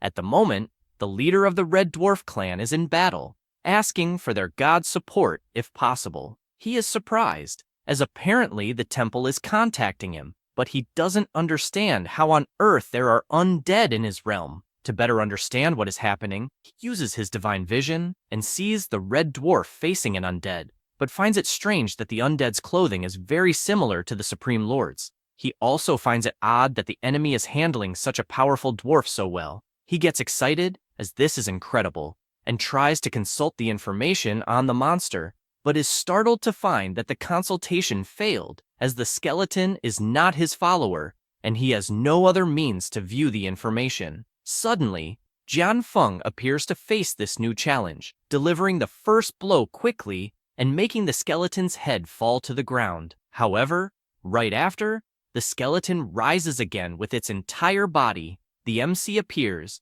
trying to make the skeleton submit to him, but his hologram is attacked. He comments that this monster is really naive, as if the divine realm remains intact. His divine form will last forever as well. He orders his familiars to put pressure on these skeletons until they submit. 3 days later, all the undead are on their knees, finally surrendered. Hanwoo decides to check if this time he can access the information on these monsters, and now he succeeds. This is a weak, undead lord from the skeleton clan. Its talent is crystal bones, and its faith power is 1 million per day. The next day at school, the teacher asks if everyone is ready for the new challenge, warning that the next test will really increase the gap between everyone, directly impacting the acceptance into the future colleges they will enter. The MC already imagines that his grandfather's last wish was for his grandson to enter the Imperial College to search for his missing parents, and this college is one of the best regarding the civilization of the divine realm. The teacher informs them that everyone will be transported to the demon abyss, and that the specific content of the exam will be sent via email. A student comments that in this abyss, it is said there is always a demonic aura that corrupts anyone who enters, turning them into a servant, and that only undead demons can survive. Xiaolong, smiling, is confident, believing that the time to defeat Hanwoo has finally come. Suddenly, an unknown call appears in his system. When he answers, he realizes it's Professor Ledian, saying he needs his help to eliminate someone. The student asks if he's talking about Hanwoo, because if so, there's no need to say anything, as he will face him in the upcoming test anyway. Letian thanks him, calling him his favorite student, and also says he has a gift to help a lot in the exams. The Demon Dragon card, an extraordinary life form, a race as powerful as a heroic life form. With that, the test begins, and everyone heads to the Demon Abyss. The exam requirements are presented. In summary, you can only assume one familiar incarnation at a time. If the incarnation dies, the student will come in their true form, being able to summon one familiar per day, with a limit of 100 familiars. You must destroy more than 90% of the skeletons.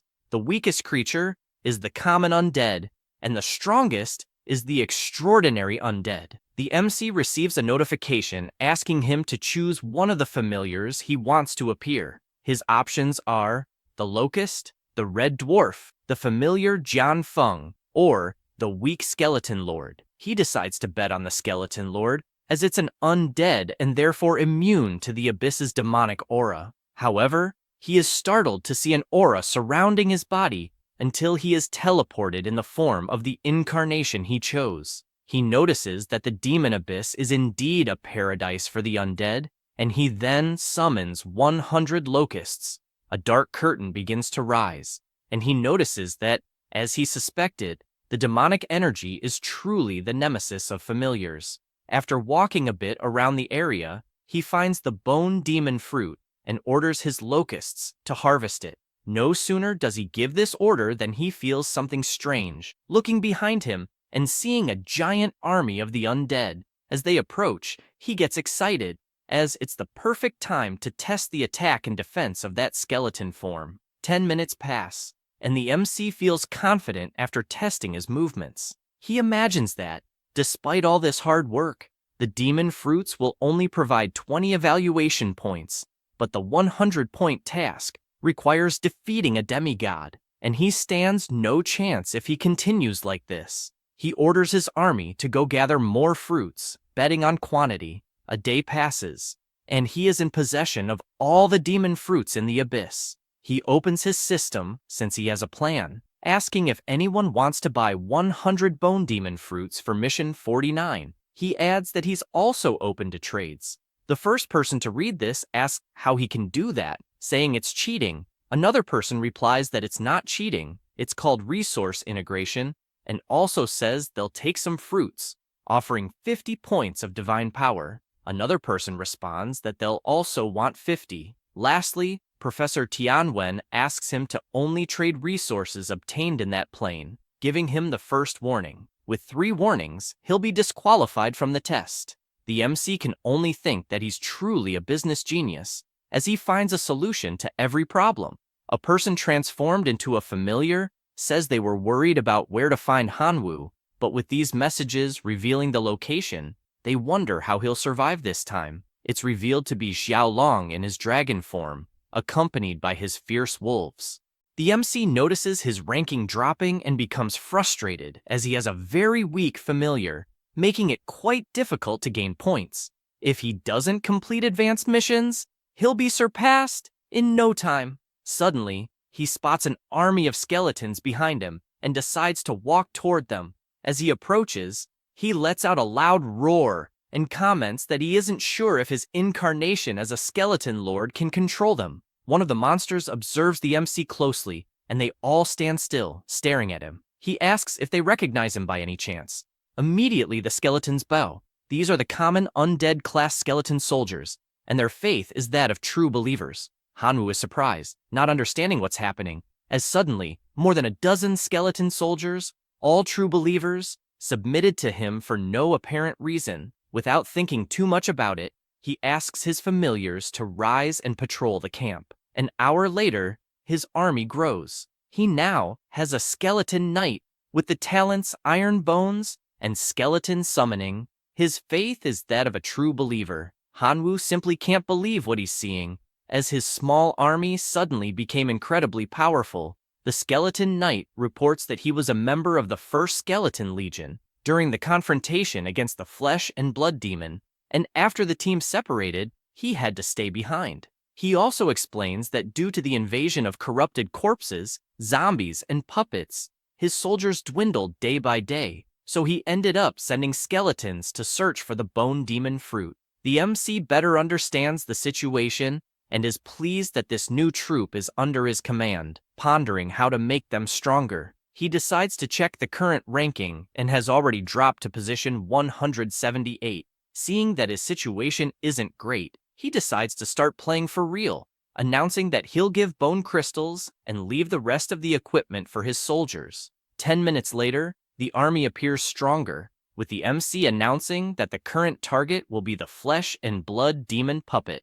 They stand before the cave they are about to invade, and he explains to the army that the mission states there are about 10,000 Flesh and Blood Demon puppets in the lair, and they need to work as a team, as their current strength is 1,000 skeletons. They then enter the lair, but soon notice several creatures running toward them, trying to determine if they are human or monster. The skeletons take position and begin killing all the approaching puppets. The MC watches from afar, hoping that the slain Flesh and Blood puppets could transform into skeleton soldiers, adding more strength as members of his team. An hour passes, and now his army consists of 7,000 skeletons. This fills him with confidence, as only 3,000 Flesh and Blood puppets remain in the lair, so the time is now. He shouts for his troops to advance with all their might. 3 hours pass, and a soldier returns with an item in hand, offering it to his master. His points increase by 60, rising to rank 108. Meanwhile, outside the lair, a wolf is sniffing around while its master is furious, as he can't find Hanwoo anywhere. Xiaolong decides to check the ranking and notices his target just gained 60 points, meaning he defeated the Flesh and Blood Demon lair, exceeding expectations but making it clear that his luck ends here. With that said, Xiaolong heads toward the demon's lair and is enraged to see that Hanwoo secretly created a skeleton clan and, apparently, intends to use it to score high marks. Without wasting time, he orders his hellhounds to attack, running and leaping toward the MC, but the skeletons step in, protecting their master. The fight begins between the two sides, and Xiaolong admits that, in just 2 days within that dimension, Hanwoo descended to the Abyss Demon Plane and had already gathered so much power. If they waited a few more days, he'd have a colossal army. With this in mind, Xiaolong decides to join the battle too, in his dragon form, but is immediately blocked by the Skeleton Knight. The MC, curious, says to his classmate that he has no complaints but wants to know why he's attacking his family. Furious, he shouts that he simply doesn't like his appearance and demands that he die once and for all, unleashing several slashes with his roar and hitting him directly. The skeleton army is outraged by this scene, but the dragon sees them as a bunch of riffraff not even worth killing. They remain furious about what that dragon did to their master until the MC gets up, relieved that, fortunately, the skeleton lord can resurrect. He orders his army not to stand still, gathering all their strength and escaping as quickly as possible, leaving a warning that next time he meets Xiaolong, his death will be certain. Meanwhile, the little dragon decides to check the ranking and wonders why on earth Hanwoo hasn't been removed yet, until he takes a closer look and notices that this guy is at position 163, meaning he somehow managed to escape death. He becomes furious at this and decides that even if it takes all the time in the world, he needs to eliminate all those skeletons, flying straight to the front of the lair. But upon arrival, he realizes it's empty, with not a single skeleton in sight. He immediately orders his wolves to search within a 100-mile radius and not let a single skeleton escape. Some time passes, and the MC is still with his army, granting them bone crystal stones,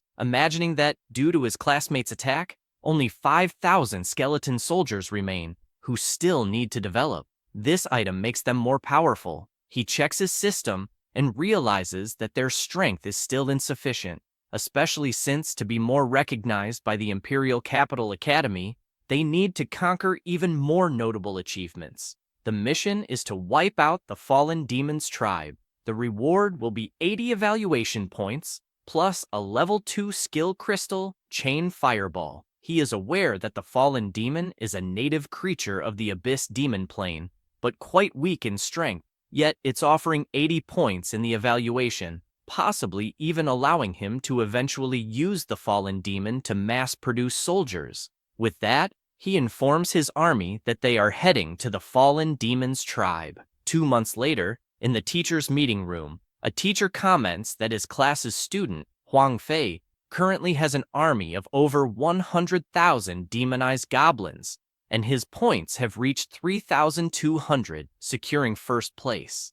Another mentions that Liumo is also doing excellently, with 3,010 points holding second place. Someone else asks Professor Tianwen why Hanwoo, who ranked first last time, isn't performing well this time. Letian interjects, saying he already mentioned that this boy relied on luck to get first place, but some short-sighted professor treated him like a treasure. Tianwen asks him to please show some decorum, as he's still a professor and should at least show a bit of decency. Letian asks if he's wrong since that student really is a waste, no matter how many resources are given to him. He says this while wondering if that boy will even make it out of the evaluation alive. The confident professor asks if he would like to make another bet, saying this because he is confident the MC will win. Letian asks if he's serious, and he responds that he's betting 10 divine points this time. The professor says he doesn't have 10 divine points but does have divine duties,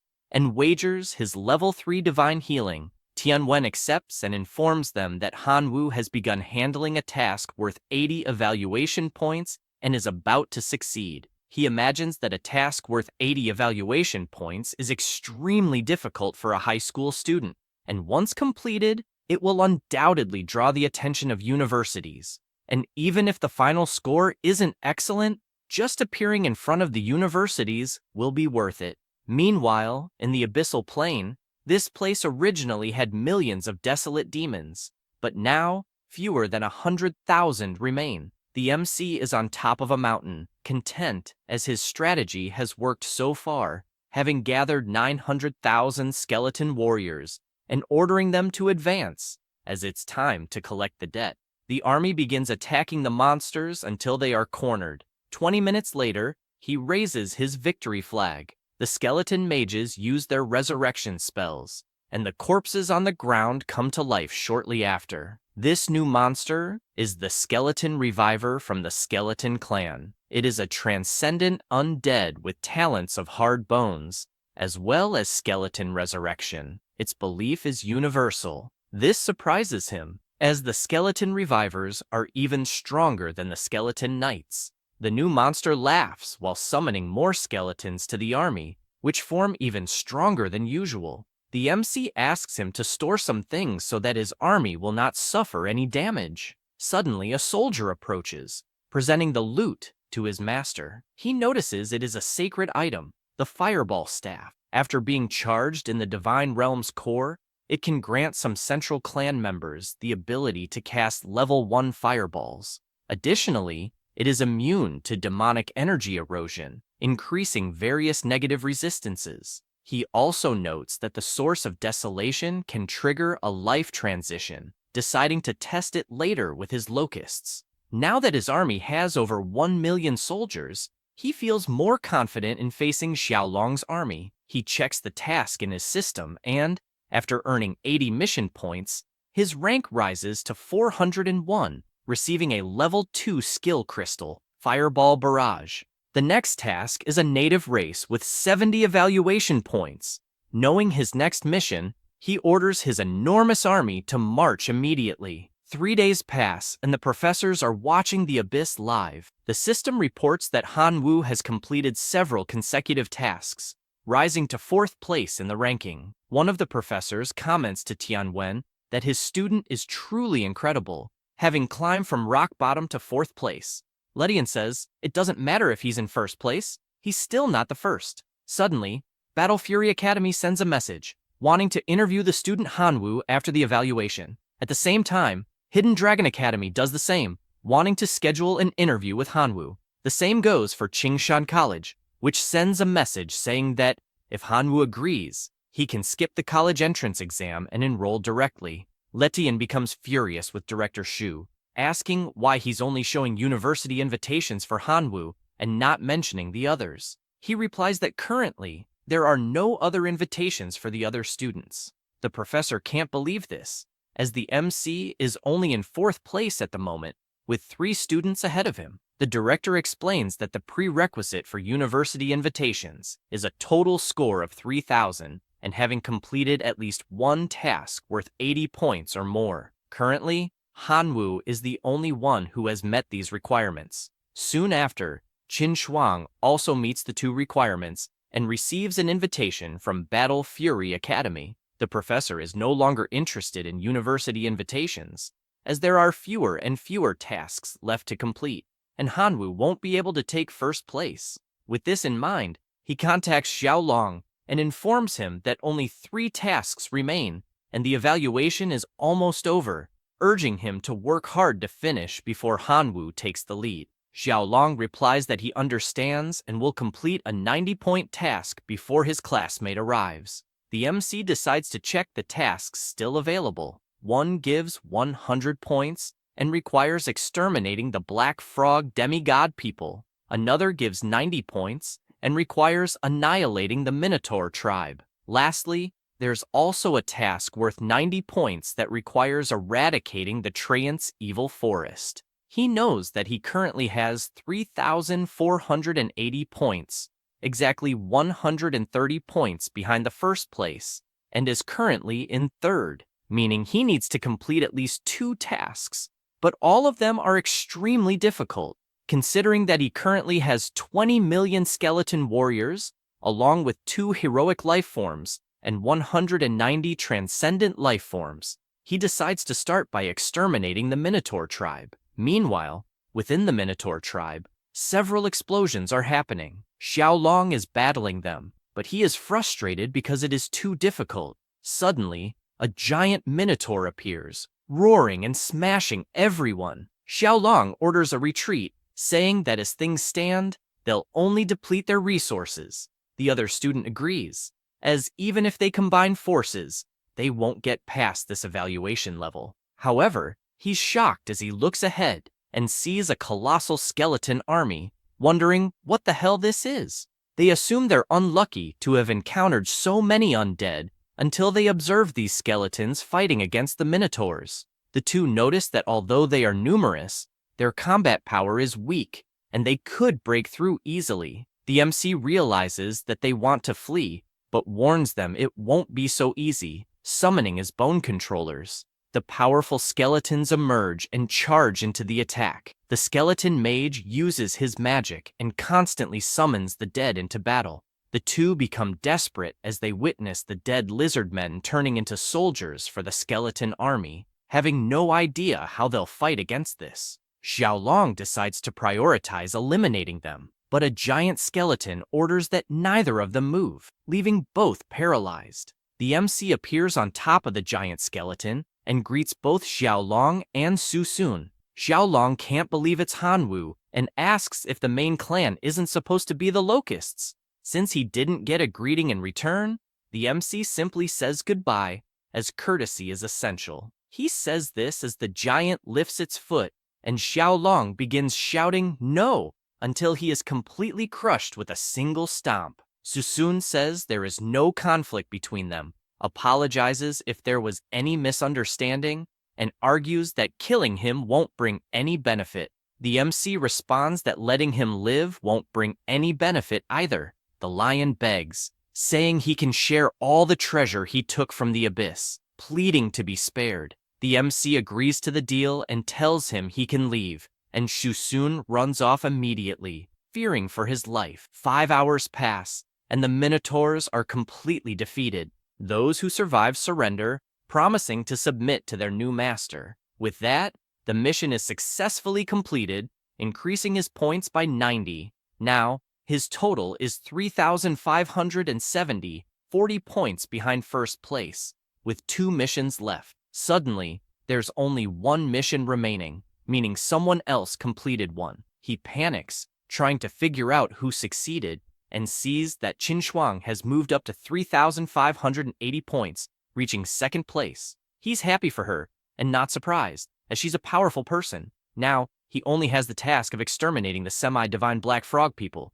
but he feels unsure, as the difficulty is very high. However, to attract the attention of Kyoto Academy, which is top tier, he needs to secure first place. He orders all his troops to move out, as their next destination is the nest of the black frog people. At the school, it is announced that 11 classes have already finished their evaluations, and only 3 students from Professor Tianwen remain. They check the leaderboard and see Qin Shuang in second place, Hanwu in third, and Susun in seventh, but they don't understand what they're still doing in the abyss. Latian comments that they must be confused, as the only remaining task is to kill a semi-divine being, and they are daring to face it, not realizing that if they fail, they'll lose everything, as it's a task none of the 11 classes dared to attempt since no one in history has ever succeeded.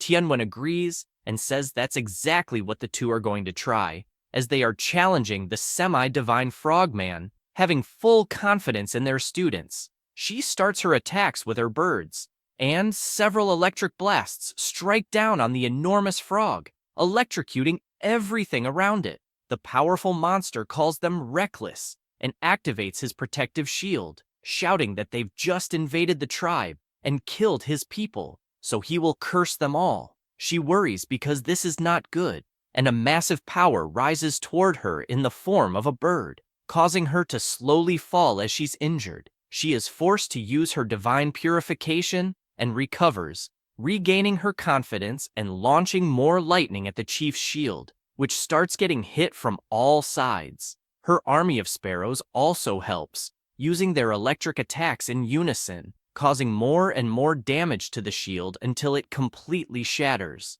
The frog, which is huge, uses its mountain-devouring demon frog ability. She can't believe what happens next, as the monster grows absurdly, even though it was already massive before. The demon frog immediately lashes out its tongue and captures Qin Shuang, swallowing her right after. She simply refuses to accept this outcome, but with the frog's colossal size, her lightning attacks become completely insignificant. Suddenly, Hanwu contacts her, leaving her in disbelief that he's calling in the middle of this situation. She decides to answer, and he asks where she is, because the decor of the place is quite unique. This makes her furious, telling him to mind his own business. The MC asks if she wants his cooperation, pointing out that in at most 10 minutes, all of her thunder sparrows will be annihilated. She asks why she should agree, but quickly changes her mind and says it's fine, making it clear that if they win, she will take the divine body of the semi-divine black frog,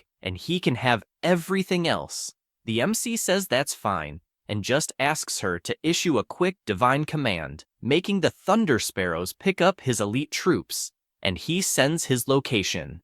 The sparrows arrive at the scene, surprising him as they were very fast. He waves to show where he is and mounts one of them. The skeletons do the same, and they all journey through the skies, descending and attacking all the enemy frogs. The MC laments that the skeleton soldiers are really weak, as part of his army has been decimated. But on the other hand, the total number of fragments has increased. He continues flying over the area, saying it's time for the bone controller to take action. His soldier starts concentrating a powerful magic and summons a new giant skeleton, more powerful than the others, using the bone fragments scattered on the battlefield. The enemy frogs are performing a ritual, but the giant skeleton stomps on everything with its colossal size.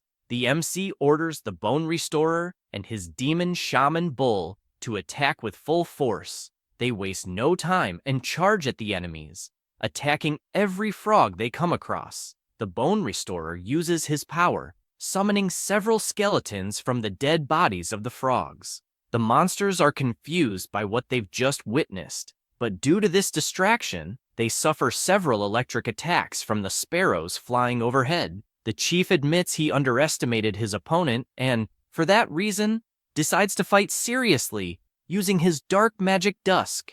This causes a black moon to appear in the sky, frightening Hanwoo, as it is a terrifying magic that drains the life force of all the skeleton soldiers. He worries about what to do since all his familiars are there. Suddenly, he hears a telepathic message from his other familiars, who say they are willing to fight for their god. He is happy, as it is John Feng and the dwarf Red Forge, and the situation has just turned perfect since a new day has arrived, meaning he can summon them. That said, the gate opens, and his familiar enters the battle, with all the dwarves following him. Not only them, but the locusts also arrive at the battle, telling their god they are ready to be used for the sacrifice. This catches his attention, and he immediately activates his sacrificial ritual on all the locusts. He notices that the reward for the sacrifice is simply perfect, and wonders if the heavens are on his side. The item is the Sacred Flame of Hope, a special item that dispels darkness, eliminates any negative status, and grants positive energy to the familiars. Raising the torch, he asks for the light of the sacred flame to dispel all the darkness in the area. This worries the monsters, as their advantage has just gone down the drain. The MC simply smiles and says now it's time for the counterattack. The chief can't accept that this person has a divine item and is dissolving his dark art, as this should be completely impossible. Meanwhile, the MC flies over the battlefield, dispelling all the dark magic in the area, and upon observing the monster, he begins to suspect that Qin Shuang was swallowed by the demon frog, which devours even mountains. Thinking this, he asks his strongest familiars to kill this chief. The battle between them begins. The familiars focus on the monster's belly, which gives Qin Shuang an opening to escape. As she split the monster's stomach, she flies as high as possible, gathering an enormous amount of power, and releases it all at once, hitting the monster. Then, she gathers all the sparrows to attack as well, along with the red forged dwarves, causing several explosions on the battlefield. Meanwhile, the giant skeleton keeps trampling the remaining living frogs. The monster, despite losing, warns them not to get too cocky, but before he can finish saying that, the MC appears with his sacred item, illuminating the area and giving Qin Shuang the opportunity to unleash her most powerful attack on the chief, thus winning the battle. She informs him that, as promised, she will only take the chief's body, and the rest can go to him. The demon frog begs for its life and is willing to give everything it has in exchange for its survival. The MC says that after killing him, everything will be his anyway. He says this, and his familiar finishes off the enemy. Half an hour passes, and they gather all the treasures from the area. He asks if she's sure she doesn't want to keep any part of it. She says that a deal is a deal, so everything will go to him. Except for the chief's body, he puts a crown on his head and asks if he can at least keep this as payment for her help. She feels embarrassed, but says it's fine, she'll accept. The professor speaks telepathically, congratulating Hanwoo for doing a great job, and tells him that the directors of the top universities are interested in meeting him, so he asks him to return as soon as possible. Tianwen asks both students to follow him, but warns them not to say anything foolish, since they are about to meet some professors who are in the true God realm. They arrive at the place where everyone is gathered. The MC starts wondering if these examiners can see his unique life sacrifice ability, since everyone there is a true god. The bald one starts talking about Qin Shuang, saying that she comes from a family of true gods, and that they have many resources. He mentions that she is in possession of a divine body, as she kept the demon frog's body, and will probably create a lordly life form. Having said that, he asks how much divinity she currently has. Another examiner is surprised to see that she hasn't even ascended to the demigod status yet, and is already preparing a divine body for cultivation, and it seems the chance of success is high. The most incredible part is that even the officials, when they were demigods for years, couldn't achieve a lordly life form. The girl replies that she has 4 points of divinity. The MC, looking at her, thinks she's very clever, as she secretly accumulated 4 points of divinity and was probably invested with about 400 million divine power. Definitely, she is the face of wealth. The bald man speaks again, saying that her qualifications meet all the requirements of all the universities, and that, after completing her cultivation, she will be able to apply to any of them, finally experiencing university life. She thanks him for his generosity. He changes his expression as he now begins to speak about Hanwoo, and starts by asking if his familiars are really locusts. The MC replies that they are. With that answer, the examiner already marks an X on his report. Then he asks if his current divine points are 1. He responds affirmatively. The examiner marks another X on the paper and says he will ask one last question, wanting to know how he obtained the hero Jian Feng and the weakened version of the Lord Skeleton's incarnation that he showed in the exam. He is somewhat pleased, as it appears the examiners cannot see his ability, so he doesn't need to let them know about it. With that in mind, he says he cannot answer that question. The bald man apologizes, saying that the student does not meet any of their university's requirements, and, if he still wishes to apply, asks him only to keep working hard. The director, seeing this meeting, regrets it, as it seems the 3 professors are unable to see how excellent Hanwoo is. He just smiles and says he understands, as he will continue to work hard. The bald man wishes him all the luck in the world from here on. Tianwen tells the MC that the top universities have high standards, so it's really hard to get in. But he also mentions that there are several elite universities that would love to recruit him if he's interested. He says it's not necessary, as his true desire is to enter Imperial University. He says this and leaves the room, meeting Qin Shuang. She tells him that she's going to cultivate a lordly life form and then join one of the top universities as a reserve student, where the resources are more suitable. Knowing this, she asks if he is really going to Imperial University. Hanwoo replies that he definitely is. He says this, imagining that his parents were lost in the Star Sea of Chaos, so it will be necessary to join that specific university to learn more about it. She says she understands and that she's also going to Imperial University in the capital. After all, as a reserve student, she will definitely progress greatly with the resources they will offer, and probably, when they meet again, they will both be opponents. After saying that, she tells him it's not too late to become her servant before she enters the university. He turns around and replies that he has made a lot of money on his own, so it makes no sense to become her servant. Besides, he informs her that he has some things to take care of, so he will be leaving. She says goodbye, thinking that, although he's a bit silly, he's still cute, especially in that skeleton form. Afterward, in his divine realm, he begins to absorb the divinity card. His level is that of a divine being. His divine talent is the Chosen One. He possesses various powers. Currently, he has 219 extraordinary life forms, 49 million elite life forms, and 2 billion ordinary life forms. His familiars include John Feng, the Red Dwarf, the Bone Controller, the Bone Revitalizer, and the Demon Shaman Bull, along with many others. He is pleased because with the money he has, he will be able to upgrade his familiars' equipment, drastically increasing their battle power. However, he is currently interested in building a life leap path for the locusts. Starting by using the immolation fountain, a black cloud moves toward the locusts. He notices that their resistance and toughness have increased. Essentially, there was a significant boost in their resilience and resistance to negative effects. Clearly, it is an evolution in the defensive direction. He then decides to use the Dark Frog's heart to build the path for dark spells. With this, they will be able to fly stealthily and cause all kinds of negative effects on enemies.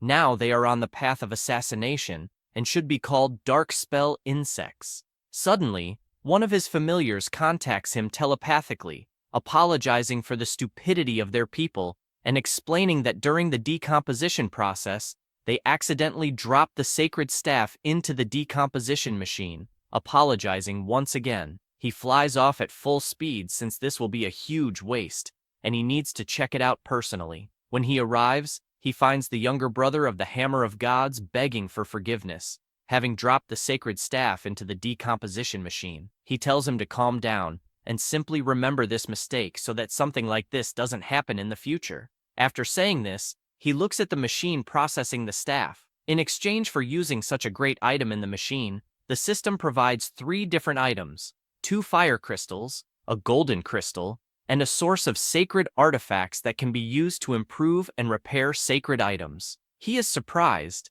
as it seems possible to repair sacred items, and wonders if his law of gluttony, which seems to be broken, could be repaired. He says this while looking at the options in his system. A notification informs him that common life forms can evolve into elite life forms by consuming more than 999 times their own energy. He notes that it used to be 1,000 times, but now the requirement has decreased, deducing that with the sacred source, it should be possible to completely fix the law of gluttony. However, the sacred artifact source needs to be disassembled from sacred items, and he can't imagine where he would get so many sacred items. He decides to check what people online are saying. The topic is, the user possesses a weapon that is both divine and sacred, damaged in a battle in the wilderness, and without it, their combat ability has decreased significantly. Now they are seeking help from someone in the divine realm to restore it, and any amount of divine power will suffice as long as the artifact can be repaired. The first person tells them to give up, as it's impossible. The second says they once tried to fix it, but to no avail. The MC wonders if the sacred relic source could repair a weapon that is both divine and sacred. With this in mind, he replies to the forum that he might be able to help, and if they want to try, they should contact him privately. This person quickly calls the MC, surprising him with the speed of the response, and when he answers, the person asks if he can really help him restore the weapon he has. He responds that he'll at least try since this guy posted so long ago and apparently hasn't found a solution, so he has nothing to lose. He asks him to trust him and send some sacred relics. The guy says he already downloaded the anti-fraud system from the divine realm, so there's no point in trying to trick him. After that, he asks what level of relic will be needed, mentioning that he can give anything below level 4, but if a higher level is needed, it will take some time to get it. Hanwoo is surprised that this person has level 4 relics, meaning he's pretty wealthy. The MC smiles and says that level 1 will be enough. Immediately, a giant box appears in front of him, startling him because it was sent so quickly. He stands up, surprised, thinking there are probably about 100 sacred relics inside, and wondering if he should block this guy and run off with the items. However, he decides against it since the Divine Realm's anti-fraud system seems quite intimidating. He just takes the relics and throws them all into the decomposition machine. 2 hours later, he receives 109 sacred relics. He keeps 9 of them for himself and enters the remaining 100 into the system, successfully sending them to the user who requested help. Soon after, this person calls him Master, saying that he saved him a lot with that help, and begs him to assist in his divine realm as well. He notices that this person's name is Zhang, and replies that what he enjoys most is helping people. This guy keeps channeling energy for now.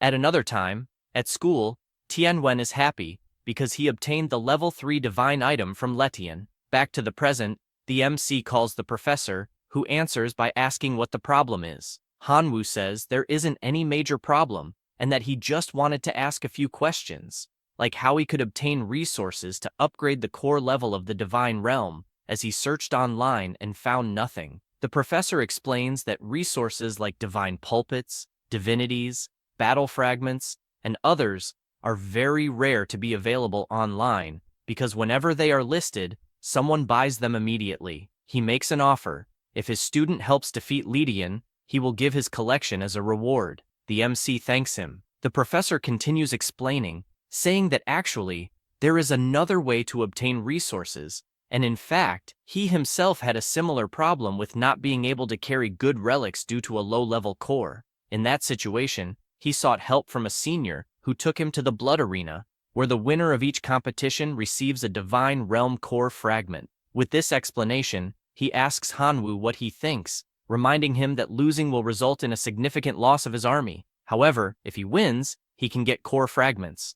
The MC thinks about how he recently spent a lot of money evolving his followers, and is looking for an opportunity to test them. For this reason, he decides to say there's no problem since he lacks everything except followers. The next day, at the Blood Arena, both are present, and the MC says the place is truly magnificent. The professor asks them to wear a mask that prevents detection by demigods or anyone below that level, as they are in the outer realm, which is quite dangerous. The examiner asks them to fill out the form first. Meanwhile, the professor explains that the competition is divided into 3 categories based on the level of the competitors, for divine beings, demigods, and true gods. So, unless competitors specifically request a match, battles between different levels usually don't happen. Additionally, there is no limit to the number of followers in the army, so the defeat in the competition is declared when the follower mortality rate exceeds 50%. Some people persist, and the mortality rate reaches 100%. Shortly after this explanation, the system informs the MC that he has been matched with an opponent, so he should prepare for the broadcast. Then, he is sucked into another dimension, startling him as he didn't expect things to happen so quickly. Soon, he appears in another place. His opponent begins by intimidating him, asking if he's a rookie but tells him not to worry, as the Rat Lord will finish this quickly. The audience laments that an inexperienced rookie will face the brutal rat right away. Hanwoo starts to reflect that his first opponent seems to be a rat disciple, and has a terrible reputation for being brutal. The system requests him to release his followers, as the match will officially start in 3 minutes. The buck-toothed guy wastes no time and summons his rats as followers, declaring that he will kill everything in front of him. The MC laughs, asking if he really wants to compete in numbers, and summons his army of locusts. The Rat Lord laughs upon seeing that his opponent's main followers are locusts, and is even more certain that the match will end before it starts. He says this, and a notification appears, informing them that the battle is about to begin. The rats prepare their bows, and, at the signal, shoot all their arrows. The MC immediately commands his locusts to activate their shields, successfully defending against the attack. The buck-toothed guy orders them to keep shooting, but Hanwoo shouts for his dark insects to launch a surprise attack. The familiar was flying over the rats' backs and, as commanded, uses its special ability on all of them, leaving them in a state of confusion. Then, he shouts for his demonic insects to kill all the enemies. They prepare their stingers and charge toward the still dazed rats. The audience is left in disbelief, as it was overwhelming. The current survival score for Hanwoo is 99%. While the buck-toothed guy's followers are at 22%. He screams that this is impossible and begs for it to stop, admitting defeat. Because of this, all the insects stop attacking, and under the pile of dead rats, an item appears. Hanwoo approaches and notices it's a fragment of the divine core, commenting that it looks very much like his life sacrifice ability. The system announces that the game is over, and both will be transported back to the waiting area. That's all, folks. If you enjoy the video, subscribe and hit the bell. Thanks.